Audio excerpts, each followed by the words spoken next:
ఈ సమాజంలో ప్రతి దానికి భయపడుతూనే ఉంటాము. ఒక గుడికి వెళ్ళినంత ధైర్యంగా, ఒక బడికి వెళ్ళినంత ధైర్యంగా, ఒక చర్చికి వెళ్ళినంత ధైర్యంగా, ఒక మసీదుకి వెళ్ళినంత ధైర్యంగా ఒక గవర్నమెంట్ వ్యవస్థలోకి వెళ్ళలేకపోతున్నాము. మన కోసం మనం నిర్మించుకున్న వ్యవస్థలోకి అడుగు పెట్టాలంటే భయంగా అడుగు పెడుతున్నాము. ఈ భయం పోవాలంటే మనం ఖచ్చితంగా కొన్ని వ్యవస్థను నిర్మూలించుకోవాలి, కొన్ని వ్యవస్థను బలపరుచుకోవాలి. ఖచ్చితంగా నేను ఒకరోజు ఏ విధంగా ధైర్యంగా బడిలోకి, గుడిలోకి, చర్చిలోకి, మసీదులోకి అడుగు పెడుతున్నామో అలాగే ఒక గవర్నమెంట్ ఆఫీసులో కూడా ధైర్యంగా అడుగు పెట్టే సమాజాన్ని నిర్మిస్తామని నేను బలంగా సంకల్పించాను. ఆ విధంగానే నా ప్రయాణం ఉంటుంది.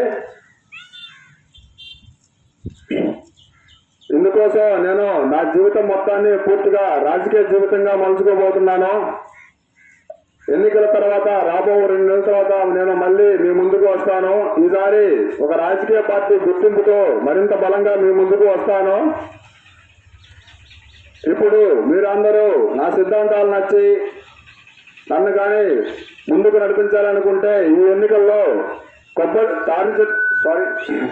కొబ్బరి చెట్ల గుర్తుపై మీ అమూల్యమైన ఓటు వేసి నన్ను బలపరిచి నన్ను ముందుకు నడిపిస్తారని, అలాగే మనం ఈ సమాజాన్ని ధైర్యంగా నిర్మించుకుందామని నేను మిమ్మల్ని మీ దగ్గర నుంచి ఆశిస్తున్నాను.